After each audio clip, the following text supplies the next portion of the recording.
तो finally episode आ चुका है। और हाँ, एक रिक्वेस्ट थी। तुम जानते ही हो कि मैं डबिंग आर्टिस्ट बनना चाहता हूँ और मैंने हमेशा से कोशिश की है कि मैं अपनी हर वीडियो में अपनी लास्ट वीडियो से बेहतर करूँ।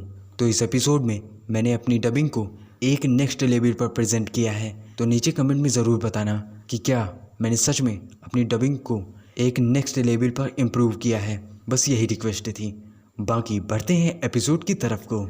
एपिसोड की स्टार्टिंग में हमें दिखाया जाता है कि यूजिन जोंगियो को अपनी टीम में ही लेने की कोशिश कर रहा होता है। यूजिन को ऐसे देखकर जोंगियो सोच में पड़ जाती है और फिर कहती है, ठीक है, अगर ऐसा है तो मैं आपके प्रस्ताव को तहे दिल से स्वीकार करती हूँ। यूजिन उन सभी को कपड़े देते हुए कहता है, आपको अपना भी ध्यान रखना चाहिए और आप इस कपड़े में अलग दिखेंगी। वो डिसेबल सोच में पड़ जाती है और कहती है, ये मुझे एक पर्वत की तरह लगता है। फिर सीन शिफ्ट होता है और सुबह का दिखाया जाता है जहां वो तीनों साथ में बैठे होते हैं। ज़ाओकुन कहती है, यूजिन यहाँ से सनराइज कितना सुंदर दिखाई दे रहा है। किंजाओ कहती है, ये आज कॉन्टेस्ट का आखिरी दिन है। तभी यूजिन कहता है, ज़ाओकुन तुम समझती हो ना कि मैंने उन लोगों की मदद क्यों की। ज़ाओकुन कहती है, ये तुम्हारा अपना प्लान होगा, तुम कुछ भी उल्टा सीधा नहीं कर सकते।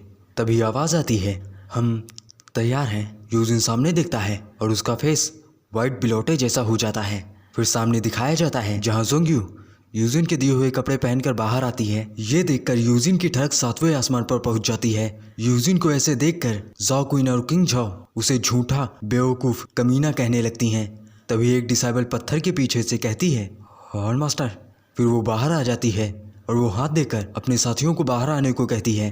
फिर उन डिसेबल्स को दिखाया जाता है जो कहती हैं, ये ड्रेस पहले वाले ड्रेस से बहुत बेकार है। ये सब देखकर यूजिन मन में कहता है, एक टाइम था कि मैं चाहता था कि मेरे कमरे में लगी सारी तस्वीरें सच हो जाएं। और ये सोचते हुए वो किंग झाओ और ज़ाओकुन को दबा रहा होता है, जिससे दोनों इरिटेट हो जाती हैं और कहती हैं, मुझे जाने दो।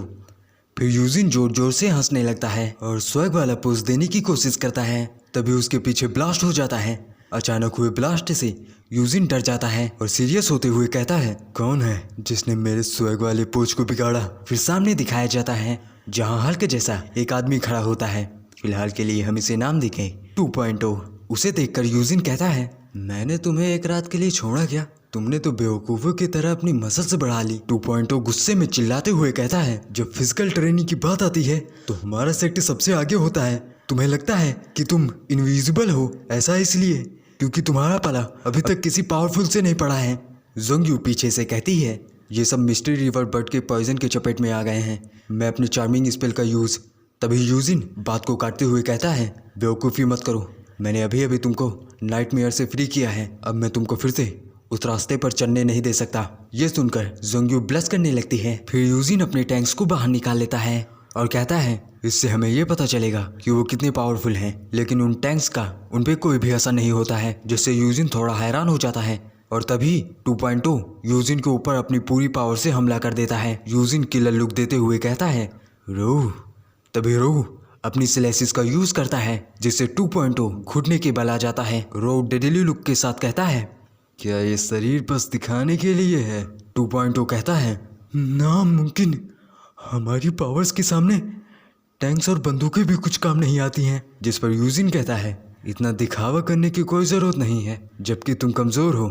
फिर यूजिन अपने टैंक्स को बाहर निकालता है और कहता है, मुझे चिंता है कि अगर मैं अपनी पूरी पावर को दिखाऊंगा तो तुम इसे झेल नहीं पाओगे।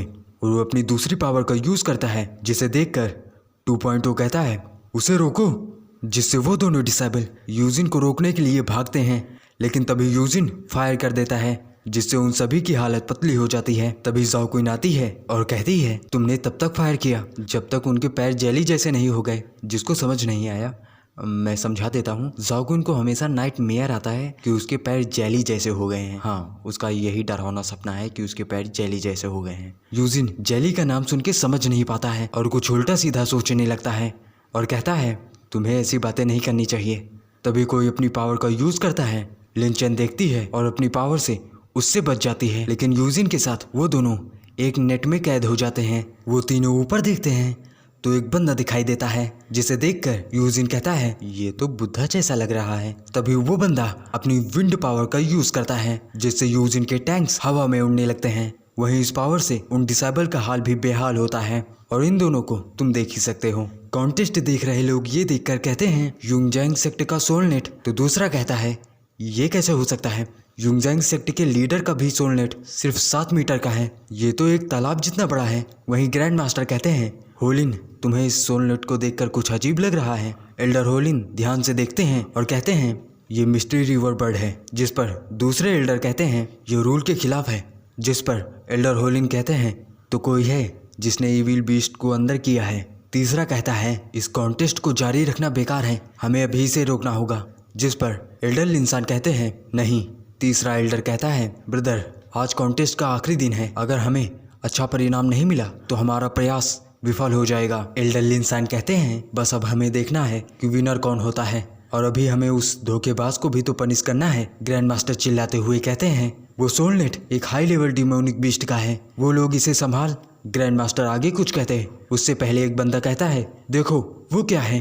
तभी अंदर का सीन दिखाया जाता है जहाँ वो बर्ड बीस्ट सामने देखकर हैरान हो जाता है और वो अपनी पूरी पावर का यूज करता है। फिर दिखाया जाता है कि यूजिन उसका नेट तोड़ने की कोशिश कर रहा होता है, लेकिन वो उस नेट को ठीक कर लेता है। तभी गोली की रफ्तार से उस सोल नेट को चीरते हुए स्पिरिचुअल क्यूआई नीडल्स बाहर आती हैं और उनमें से कई नीडल्स उस बर्ड बीस्ट को भी लग रही होती हैं और वो सोल नेट पूरा टूट जाता है, जिसे देखकर जाकुन खुश होकर कहती है सोल नेट पूरा कट गया, जिस पर यूजिन कहता है अच्छी बात है। फिर वो टैंक से फायर करता है जिससे एक धमाका होता है और वो बर्ड बीस्ट तेजी से नीचे आ गिरता है, जिससे उसकी हालत पतली हो जाती है और वो कहता है हाँ मुमकिन, मेरा सोल नेट बिल्कुल सही था।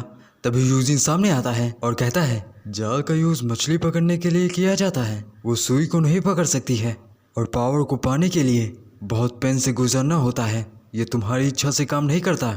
वहीं लिन चैन यूजिन को देखकर कहती है ये अपनी पावर से स्पिरिचुअल क्यूआई नीडल्स भी बना सकता है, इसकी पावर को समझना मेरे बस के बाहर है। तभी वो बर्ड बीस्ट भागने की कोशिश करता है लेकिन यूजिन उसे पकड़ लेता है और कहता है ये डिमोनिक बीस्ट काफी प्यारा है। फिर वो एक रन लिखते हुए कहता है मुझे देखने दो कि इसके पीछे किसका हाथ है, और वो पावर एक पेड़ के पीछे रैंक को ढूंढ लेती है और यहीं ये एपिसोड समाप्त हो जाता है।